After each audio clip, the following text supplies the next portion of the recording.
All I did was put my phone down. I might as well quit now. Right, question. Why does anybody buy anything? There is one reason why people buy shoes, why you buy food, why you buy clothes, why investors invest in a company. One reason. It's to feel good, to feel better. Whatever state you're in, you want to feel generally better, unless you're a bit loopy, but we're assuming we're normal people here. People do things by feelings. And if you're giving any sort of talk, especially if, as this one is, as I believe, you're paying me with your time. I need to give you something back.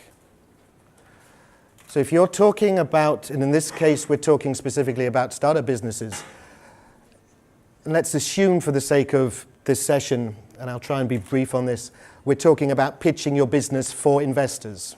It doesn't have to be. You could be pitching to get clients or pitching to get customers. But if you're pitching for investors, you need to have a connection. I mean, in any case with an audience, but you need to get a connection with the investors. They are going to be buying into you, you hope, based on the nice feelings, not just the nice feelings, but if you stand up now, what happened was Mike introduced me. I didn't come here and say, hello, my name is David, I've done these things, or whatever. And pretty much, and I have a huge battle with organizers of startup events, when they want the teams to say who they are. When there's a brochure, there's a book, there's a website saying number 3 is this company, and next we have John and Mary with their super platform, and they come on and say, hello, my name is John and Mary, and we're here to tell you, when you only have 2 minutes, don't waste time. Connect with the audience, give some nice feelings to begin with. When I see we have some parents here, that's good. Because even if you've never met somebody who's a parent before, apart from your own parents, we must have met people who've got babies, and they can be so annoying because, oh look, little Susie's wet the floor and Johnny's been sick, but oh, he's done it in the shape of Australia. Isn't he clever? It's not information you really want to know unless you are part of that family. When you have a startup business, that is your baby. Now, on one hand, you should always be talking about your baby business, but on the other hand, you need to make sure what you're talking about is suitable for the particular occasion and especially for the particular audience, be it one person or be it 100. And the way you do this is you have to do some work, quite a considerable amount of work, but it must be fun beforehand. And what I'll do very, very rapidly, I'll run through the system that I've kind of evolved over the last 4 or 5 years. This is not, and as Mike said, I'm at this wonderful place, Singularity University, which is at a NASA base. I love saying over there, what I'm going to show you is not rocket science, because half the audience go, we know we're rocket scientists. Anyway, this is not rocket science, but this is very simple. I like working on things very simply. Now, even after 4 or more years of doing this, I still don't have a name for this, honestly. And I try and try and try. And when people say to me, what's the most difficult part of starting a business? It's not getting an investor. It's not an idea. It's finding this effing domain name that's available. You can think of everything, but oh, someone's taken that or some cyber squat that. So I don't have a name for this system. I've got a few ideas.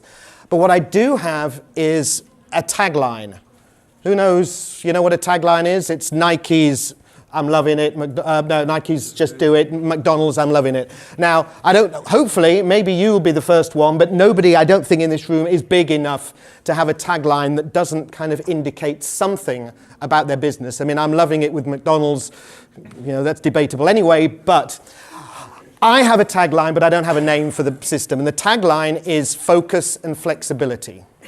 Now, that doesn't actually tell you what the system is, but it tells you a couple of things that people can relate to on a kind of intellectual level, but also on a kind of feeling level. You can feel, okay, we're going to focus, but we're going to be flexible. On one hand, they're kind of 2 sides of the same coin, but opposite sides. But the point is, it comes back to before, you always need to be talking about your project, your business, or your idea. I've been using this system now, it's evolved over 4 years, and I still don't have a name for it. You don't have to have your fancy something name to start talking to people about your idea or what you want to do. The more feedback you can get from people, the better, because it's all constructive. So what I suggest people do, and this system works for talks and all sorts of things, but let's talk just about startups. I believe you need to be able to customize your talk for whatever the audience is. It doesn't have to be dramatically different. But let's say there's an arc here of this is for investors and this is for, I don't know, customers. You need to be able to adjust what you're saying depending on, is it an investor? And then you need to do your bit of due diligence about what kind of investor or investors am I pitching to? If you're in a medical device area of business and the guys they're pitching to are only in like creative arts, you're probably not pitching to the right people. But you need to have a different kind of pitch to if you are pitching for a customer or pitching for a co-founder or pitching for a colleague. You know, you just need to be able to drag out different bits of information. If you're to an investor, you need to be more financially orientated. To a colleague, you probably need to be more of the big picture of where the business is going to go. But you can only do this if you have a pool and if you have a place, as a warehouse or whatever you want to call it, where you've put all the information down. So I've got guys working on an app for me, a web app to do this, and because I'm so busy and I don't give them that much feedback, it's been stalled. But again, it doesn't stop me being here, it doesn't stop me using it, it doesn't stop me talking to people about it. But basically, for the first time, it doesn't matter whatever it is, even if you're going to do a general talk about what it is your business is, give it a title. You can change it. Most movies, and I've done some movie stuff as well, most movies don't start out specifically with the title that they end up with. You know, okay, if it's Mutant Ninja Turtles 47, it probably did, sadly. It didn't come from Pride and Prejudice and change into that, but generally a lot of movies will change the title. Give the thing a title just to give yourself some kind of target. And then I would suggest you identify between 5 and 10 topics. Now, for startup businesses, these are much easier to identify than if you're doing a general talk. If you talk to most people who coach, especially for presentations, they'll say problem, solution, and something about the team and whatever. Now, we could have a problem in here. That's not a market. Now, when you're thinking, and you will probably have already gone through the problem stage when you're building your platform or you're doing your coding or you're building this or you're doing your service.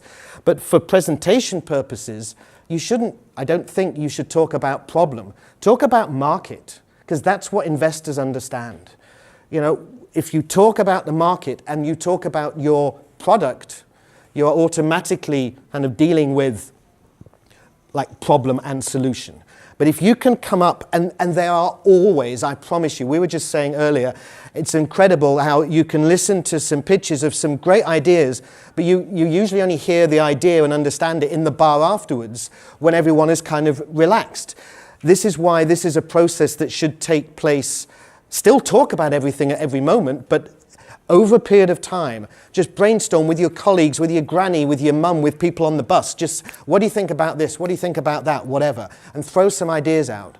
But if you identify between 5 and 10 topics, and I'm deliberately doing 5 and 10 because actually you can, if you really have to, count them on 5 and 10 things, but hopefully you get better than that. Very quickly, and I don't want to give you specific topics because it really has to be personal to your business.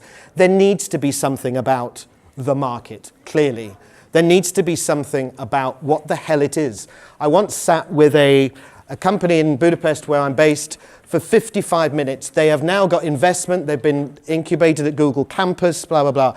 I sat there with them for 55 minutes and they were telling me all the wonderful things they could do. And I kept saying, but what is it? What is it? And eventually they said, it's software. Like it was obvious, but it wasn't obvious and I wasn't that stupid, but you need to actually say what it is as well. And you clearly need to have a topic and talk about the team. There's an old kind of cliche that investors buy the team more than the business.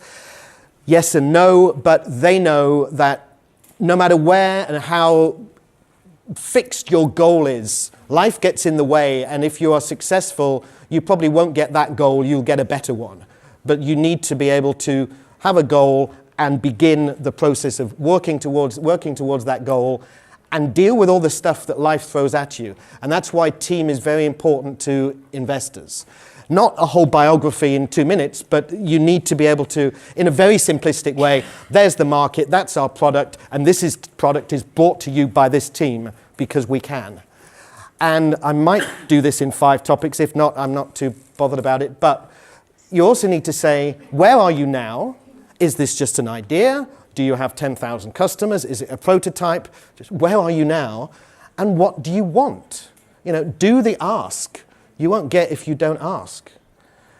And keep, as I said, I'm working on getting this on a web app, which I will give to people because I don't want this to be, I want to rid the world of crappy PowerPoint presentations. That's my mission. But if you can do this with paper, you can do this with any simple browser thing or like Word or something. But anything you come up with, any word that's to do with your idea, don't throw it away, don't discard it, because if you're thinking and talking about your idea or your business, even if it seems silly at the time, or you say to your colleagues, oh, I've thought of this, nah, don't throw it away because it might have some relevance, you never know. But because life gets in the way. But really, find some topic this way as well, and I'll try and wrap up because I'm over time. A course I used to do, well, we still do in Budapest, we used to do it at the CEU Business School, which is funded by George Soros. And I could say, quite truthfully, to the teams there, you could get in a lift and meet George Soros. Now, if you've structured your talk in that way I did, and I'm not recommending that as the fixed way, and you've got, let's say, value for investors as number 4 in your topic, and you get in the lift and there's George Soros and he says, I know what you're doing, what is your business, what's the value for me as an investor, or whatever he sounds like. You can't go, number 1's about that, number 2's about that, number 3's about that, no, that's the value for investor. When you get these topics, each one needs to be a mini presentation. And often when I work closely with startups, I frighten the life out of them to begin with because I might actually do it. Shall I frighten some of you now? Shall we have a little, do you have a business? No, who has a business? What's your business in 1 word? Educational apps. That's 2 words. It's nearly impossible. But the point about it is, it comes back to what I was saying before. What's your tagline? What's your extra? I say to accountants, I give talks sometimes in the UK at business breakfast, and there's accountants and lawyers. Okay, what's special about you as an accountant? What do you do different? What's that special thing? Because when you find that special thing, and I'm not saying you don't have it, but like my focus and flexibility, I can't get it any shorter. Actually, a guy who used to be head of tech at a little company called Google did say to me, I should put the 2 together and make Floxability, which, I don't know, I've registered Floxability, so you can't cyber squat. But that's another point. The thing is, once you have that something, that essence of what your business is about, especially if it is a techie business, it's all too easy to, oh, you're doing this platform that can do this. Oh, you can do this too. And you can get dragged over there and dragged over there. But if you've got this benchmark, if you've got this line that you can say, that's what we are, and that's nearly what we are. We might do that in stage 2, but that's not what we are. That's what we do. That really is what we do. And then you can focus on that and focus on that market. But it's a great thing. I think this is impossible. And I'll try and wrap up now because I'm well over time and I'm breaking all my own rules. But I normally do this in 45 minutes, so to do it in 15 is going to be a major effort. I would love, in a perfect world, a business could be described in 1 word, and the 5 topics, 1 word to describe each 5 topics. So 6 words you could describe the whole thing. It's nearly impossible, but we all hear about MVP, don't we? Minimal viable. For me, it's presentation. So I hope that hasn't screwed up too many minds about what you're now going to present in front of us. It has to be fun. I enjoy doing this, as I hope you see. Think about the audience. Think about connecting with the audience. And think about connecting with the people who might be your customers and your investors. And what's that line again? Just do it. 15 and 7 seconds.